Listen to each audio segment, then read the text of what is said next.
Have you ever felt that pull? That tension between what everyone around you is doing and what you feel deep down is the right thing for you.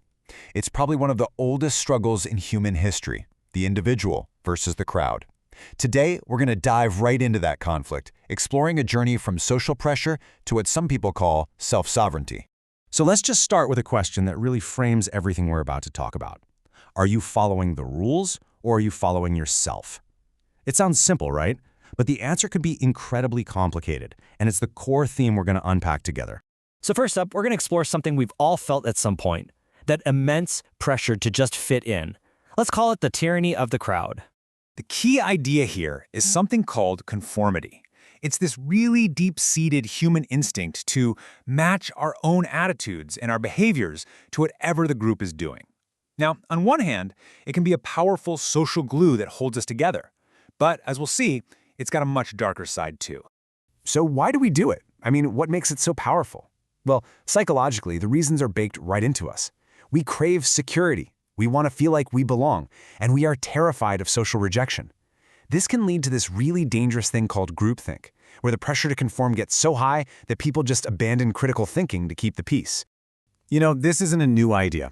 A sociologist from the 19th century named Gustave Le Bon absolutely nailed the essence of this in his work, The Crowd. He wrote, "An individual may accept contradiction in discussion, a crowd will never do so."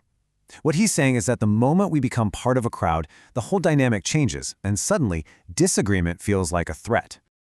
Okay, so if that's the problem, the tyranny of the crowd, then what's the solution? For an answer, we can turn to one of the great philosophers of individualism, Ralph Waldo Emerson, and his call for having the courage to just be yourself. Emerson's whole philosophy is a direct challenge to everything we've just been talking about. His first principle, which he famously laid out in his essay Self-Reliance, is that whoso would be a man must be a nonconformist. He's not just suggesting it, he's basically saying it's a requirement for being a true, whole person. And then he builds on this by completely flipping the script on where authority comes from. He makes this radical claim that nothing is at last sacred but the integrity of your own mind. Think about that. He's placing your individual conscience above society, above tradition, above any institution. And this all leads to the final knockout punch of his argument. No law can be sacred to me, but that of my nature. What Emerson is suggesting is that our ultimate guide shouldn't be some book or some government, but a personal internal law that comes from our own being. So let's be clear, the goal isn't to become a hermit and go run off to a cave somewhere. Emerson's ideal is actually way more challenging than that. It's to be the kind of person who can live inside the crowd, in the middle of society, while still keeping that mental and spiritual independence you feel when you're all alone. Now this all sounds pretty amazing in theory, right? But what does it actually mean in practice? If you choose this path, if you choose to be a nonconformist, what are you really pushing back against? Who, or maybe what, is the real enemy here? And this question leads us to a really modern way of looking at this whole struggle, one that uses a metaphor that's probably very familiar to you. Is the system we live in just a kind of matrix? So one modern interpretation frames the enemy not as a person, but as the legal and administrative system itself. Here's a pretty provocative quote from our source material. "The legal system is the matrix, with artificial persons presumed to be human beings." The idea here is that the system doesn't interact with you, the living, breathing person, but with a legal fiction, basically a name on a piece of paper. Okay, so let's break this down because it's a huge distinction. On one side, you have the artificial person. This is the legal name, the creature of the system, the name on the document. On the other side, you have the living being. That's the flesh and blood you, the real you. The argument is that these modern systems are designed to primarily recognize and control the artificial person, not the real, living individual. So, if someone starts to see the system as this matrix and rejects its authority, what's the alternative? Well, that brings us to our final section, the philosophy and the practice of living by your own law. There's a name for this philosophy. It's called autarchism. It's an ideology that's all about individualism, liberty, and self-reliance. It literally means self-rule, ruling yourself, without being ruled by others.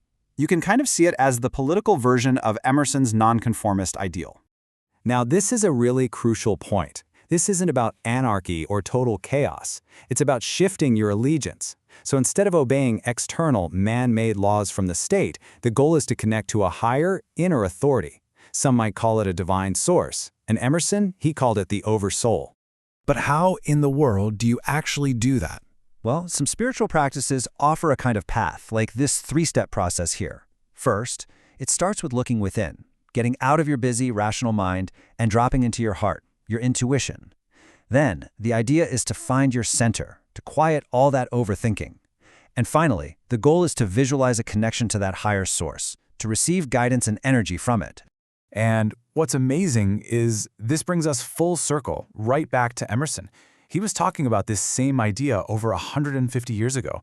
He wrote that a higher law is already regulating everything, and that we're strongest not when we're struggling and fighting, but when our actions are simple, spontaneous, and totally aligned with our true nature. So we end right back where we started, with a question. We've explored this path from the pressure of the crowd to the courage of the individual. But it leaves us all with a final massive challenge to think about. If you truly accept that your own mind is the only sacred law, what kind of responsibility comes with being your own lawgiver?